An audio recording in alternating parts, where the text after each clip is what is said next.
Now my great pleasure to introduce representative of the class of 2010. Come on up, Chasid.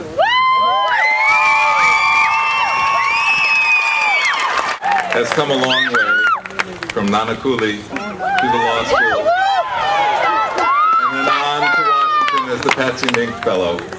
It is wonderfully fitting, as you are about to learn, that he's been chosen to speak to you for the class of 2010.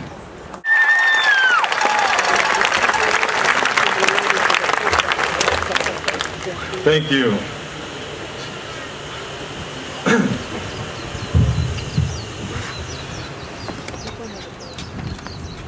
Oleh matanga ul poto, oleh mata ule dari. Aloha and good evening. Dean Avi Soifer, thank you again. Our distinguished and knowledgeable faculty, members of the community, friends and family, and my fellow classmates. As a member of the William S. Richardson School of Law, graduating class of 2010, it is my awesome privilege to speak to you this monumental evening with the hope of imparting some kind of wisdom, to give some kind of inspiration, and leaving you with a greater sense and understanding of this great occasion. When we entered law school 3 years ago, we were like newborns. If someone asked us a legal question, our judicious and honest answer would be, I don't know.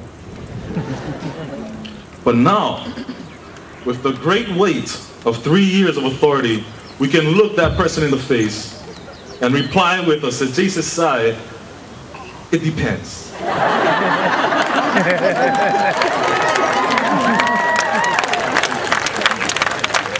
We have come a long way.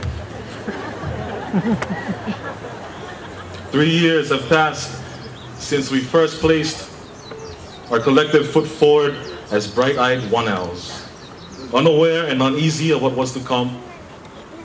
And since then, we have learned and accomplished much, and there is so much to be proud of. Today, we stand together, for in our unity we have found strength, poised to take a collective step forward and upward to new challenges and bright futures.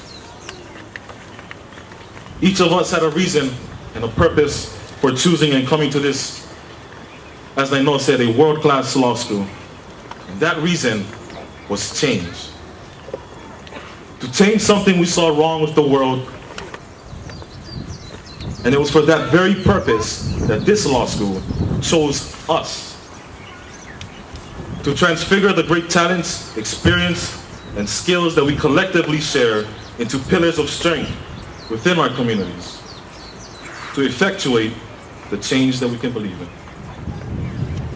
The noble Mahatma Gandhi once said, "You must be the change you wish to see in the world." We began this journey of change 3 years ago, and it has been a journey. The countless hours in and out of the library, the sleepless and sometimes delirious nights of creative writing to meet morning deadlines, the cups of coffee, the number of books we've read, the cases we've analyzed, the blue book, the parties, or as Dean Bay said, the celebrations that we've thrown, the moot court competitions, the judicial clerkships, the externships, studies abroad, the pro bono work, community service. There is no way to measure the change wrought within us. But the friendships we have made and the support of family and friends during our law school crucible-like experience have made a significant difference in helping us reach this day of graduation.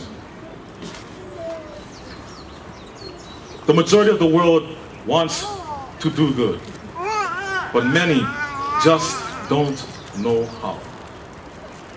There may have been a time in our lives when we thought it impossible to create change, when we thought that we could not step up and make things right. Today, with our degrees, we are given the tools to do good. No longer can we sit aside. No excuse can forgive indifference we are in the position to begin inciting the change that we want to see. And this genesis of change is within us. There is no community service requirement in the world beyond law school. There's no pro bono requirement for what you. No one forcing you to care. And you can take your law degree. You can walk out of this theater and chase only after the big house, the fast cars, the nice suits, and the other things that our money culture tells us that we should buy. You can choose to narrow your concerns and live life in a way that keeps you shielded, separate from the difficulties that face our society, our communities, our state. But I hope that you don't.